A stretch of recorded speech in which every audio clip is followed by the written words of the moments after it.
बोला बोला शेरावाली मैया की हमर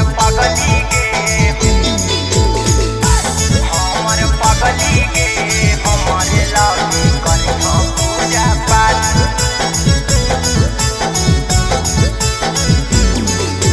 म्यूजिक बाय अंकित आर्य।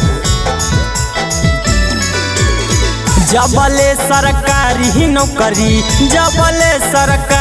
नौकरी लगतौ ना हाथ हमर पगली गे हमरे लागी करिहा पूजा पाठ। हमर पगली गे हमरे लागी करिहा पूजा पाठ। मैया के चुनरी चढ़ैहा अहुरी पान के पात। हमर पगली गे हमरे लागी करिहा पूजा पाठ। हमर पगली गे हमरे लागी करिहा पूजा पाठ।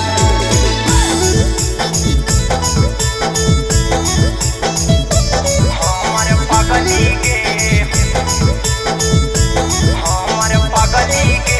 हमरे लागी करिहा पूजा पाठ।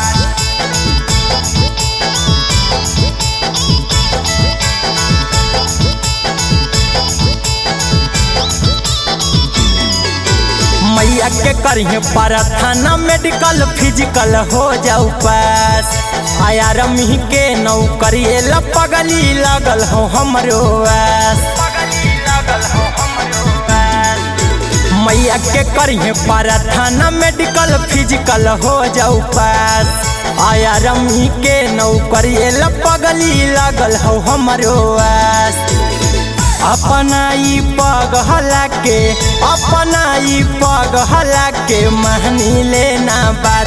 हमर पगली गे हमरे लागी करिहा पूजा पाठ। हमर पगली गे हमरे लागी करिहा पूजा पाठ।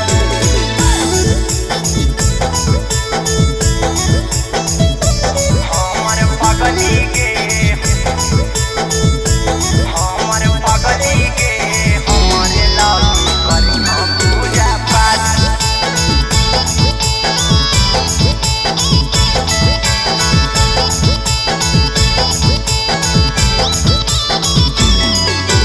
अढ़ाउल के हरबा नारी अरबा तू चढ़े।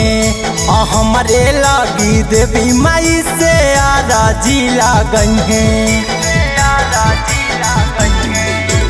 अढ़ाउल के हरबा नारी अरबा तू चढ़े। हमरे लागी देवी माई से आराजी लागहे। अहिरा कुंदन हमके मानी लेना बात। हमर पगली गे हमरे लागी करिहा पूजा पाठ। हमर पगली गे हमरे लागी करिहा पूजा पाठ।